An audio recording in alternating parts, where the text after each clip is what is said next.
Okay, so we just got done doing our testing our battery, and now that my battery tests good, next thing I want to do is check my starter. As a matter of fact, at Midtronics, the next thing that goes into the menu, regardless of which of the automated models I'm using, is starter test. So I'm going to go on starter test, I'm going to hit return, and it's going to tell me to start the engine. Hey, and it tells me cranking was normal. It gives me my cranking time of 0.91 seconds,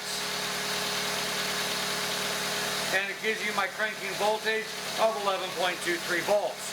So this doesn't tell me what my starter is doing, it tells me the reaction of my battery to what the starter did. If I want to actually test my starter, I would need to use another tool.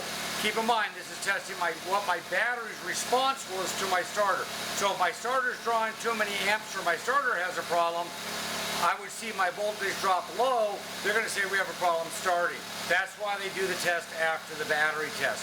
But it still doesn't really tell me the why. Do I have a bad battery cable? Is it a bad starter that's pulling too many amps? What's going on? We need other tests for that. And that's why we do those next. Okay, so I got the Midtronics unit put away after doing the starting test, and like I said, we weren't really measuring the amperage. So I got a couple different ways I can do that. I can use my trusty AVR here, where I have an inductive clamp for the amps, hook it up to the battery, and I would crank the engine over and try to see how many amps are here. Again, older tool, very expensive. I can go to something like this, which is a handheld amp meter. This just goes around a wire. It has an arrow on it that says plus, which means I'd want to put this towards the positive side, but at the end of the day, it really doesn't make a difference. I know when I'm cranking the engine, the current's coming out of the battery and going to the starter. So this is going to give me a number. The only difference on which way I put it in is whether it says positive or negative. Well, I don't think current voltage and current is coming from the starter going to the battery. So it really doesn't matter. I'm more concerned with the number than whether it has a plus or minus in front of it when I'm doing a starting system test. Also, if you notice here, I have two A's here. I have an A with straight lines and an A with a wavy line. I'm working on an automotive system with DC voltage. I'm going to go to the straight lines. So this is a Cat 3, Cat 4 tool, which means it would be safe for hybrid vehicles, which means if I wanted to measure the amount of amperage going to a motor or coming from my DC to DC converter back to the battery or back and forth, I could use it for that also because it does meet that high voltage standard, and I would put that on AC. In this case, I'm working on DC. I have a couple different functions here. I can put this on the cable and watch what it does live. I can also use a peak, and if I hold this for 2 seconds, it'll now, the little P light came on, so when I crank it over, it's going to measure my peak amps. Okay, so I'm going to hook up my amp meter around the battery cable. I'm going to come right down here by the battery, and I want to find a spot where I don't have a lot of shielding. I got several wires there. I'm going to come on over to here, and I got a lot of shielding out here. So I may or may not get a good result with this. I'm going to kick this on where I can see it. I'm going to crank this over and see what the number goes to. And I got up to about 110 amps. It flashed up real quickly and see that. And I'll try it again. Hit 123 that time. 132 that time. Again, my starter's getting hotter. It might start pulling a little more amperage. Also, you're going to get a certain amount of variance based on the position the engine was in when I started cranking. If I really wanted to get a more accurate read, I want to crank it longer, maybe 10 seconds. So I might disable fuel or ignition. So let me do that.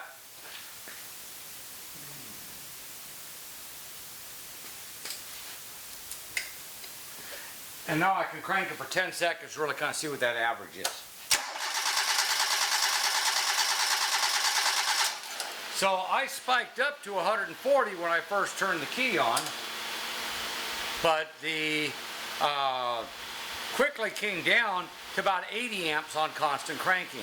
I would normally expect on this starter to be pulling right around 80 to 100 amps.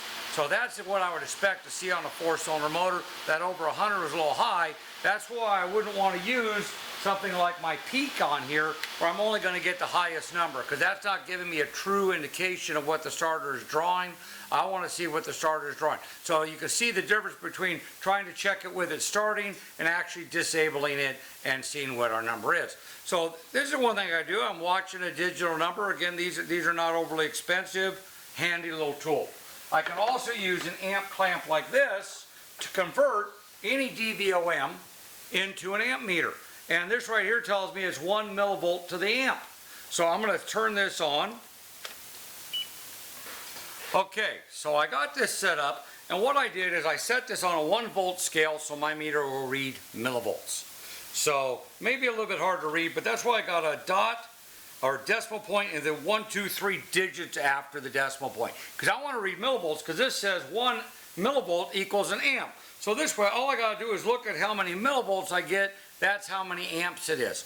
If I used a larger scale, it would only go to the 10 spot. I wouldn't get an accurate reading. Now I still have my ignition disabled, so I'm going to hook up my clamp on it right here. Make sure I turn the power on. I can adjust this to try to zero this, and the 0 button here will take me down to a true 0. So now that I got a true 0, I'm going to hook this up. Again, I may be going the wrong way. I'm still disabled. Let's see what we got.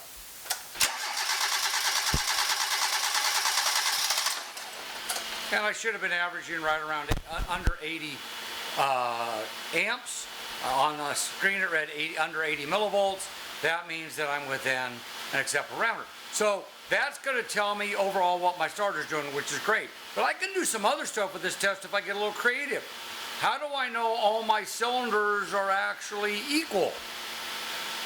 Well, if I have the same compression in each cylinder, it should take the same amount of amperage in the starter to run that compression stroke on each cylinder. So what I'm going to do now is I'm going to get a little creative, and I'm going to actually come in and use a graphing meter. So a little bit harder to see, but what I should have is I'm going to have a peak each time I'm on a compression stroke, and all my peaks should be equal. And what I can see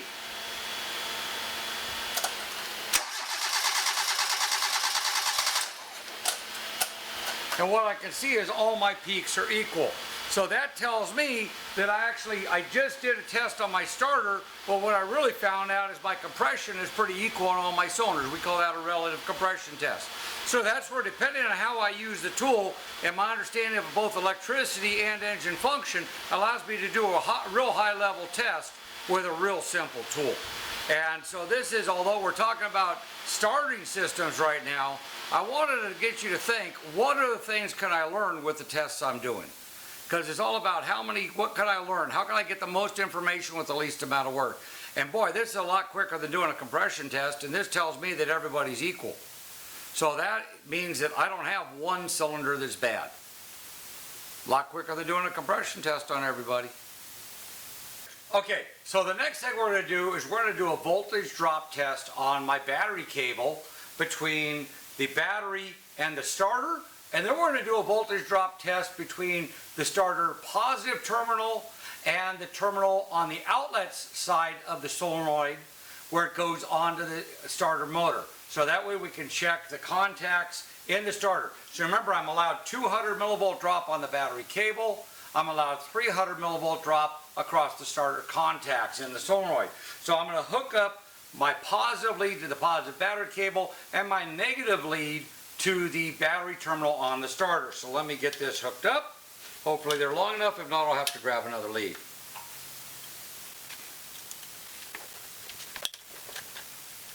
So I have gone on each end of my battery cable. Since my battery cable is not a load, they should have exactly the same voltage all the time. Any difference in voltage between the two ends means there's resistance in the middle, i.e. an unintended load. So let's take a look. I've set this up on volts, and what I'm looking at here is I only went to a 1 volt scale because really 0.2 volts is 200 millivolts. So this is the right scale for me to be looking at. So let me get this so you can see it with the camera. And I still have my ignition disabled. So I'm going to crank this over and let's take a look at what the voltage is. I'm really looking for the average voltage here.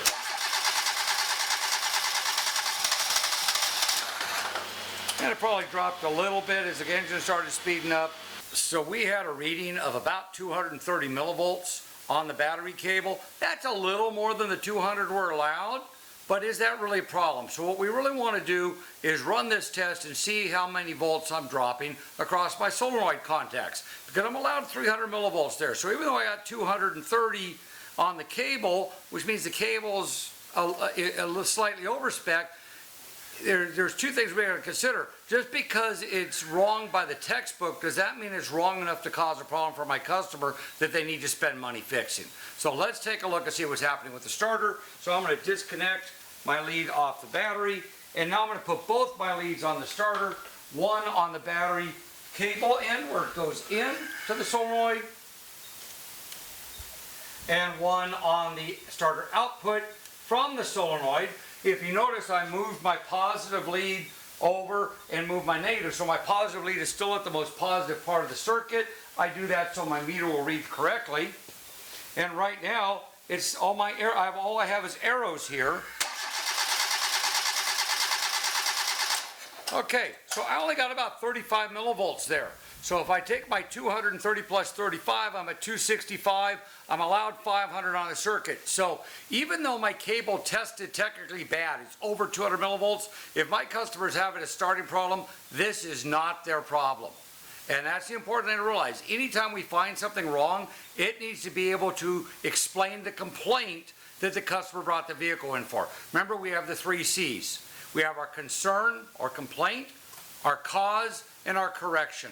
So therefore, if what I'm finding when I'm testing can't cause the complaint, that's not the primary thing I should be recommending to the customer. So is our battery cable a little bit out of spec? Yes. Should I note it and let the customer know? Yes. Should I recommend the customer replace it? Not at this time, because it's not going to solve the problem the customer's having. So I always want to keep that in mind. Again, we're here to solve the customer's complaint and fix the car, not find things to sell the customer. Okay, so anytime we run tests, we want to try to get the most information we can out of a test, and we need to understand why a test works. So when we talk about voltage drop test in the battery cable, it works because as we flow current through that big heavy cable, if there's resistance, we're going to use up voltage. If I used an ohm meter on it, it wouldn't flow enough current. I'm not going to see a voltage drop. It would test good. So we need to test it under loaded conditions. I want to see how much voltage I'm dropping based on the amount of flowing current that I'd normally flow through the circuit.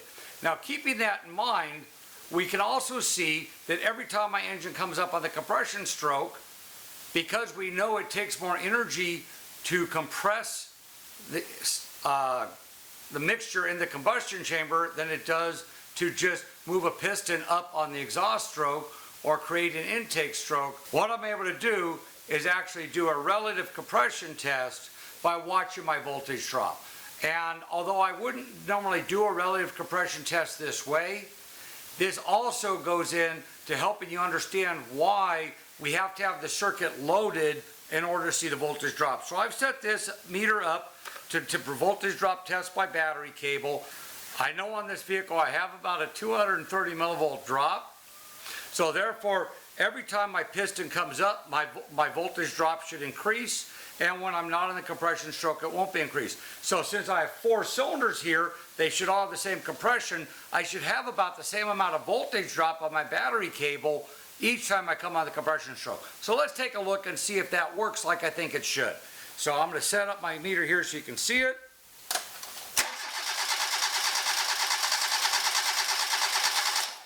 And you can see my top spikes are all pretty even.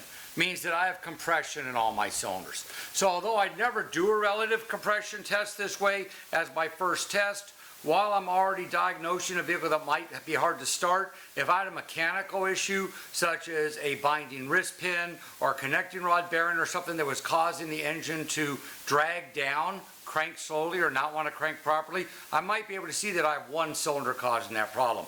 The big reason why I showed it to you is not to diagnose the engine, but to reinforce the fact that as I increase current flow, I'm going to increase voltage drop. That is why we always do a voltage drop test on a loaded circuit, a complete circuit, one that we're flowing current through. That's how we find unwanted resistance.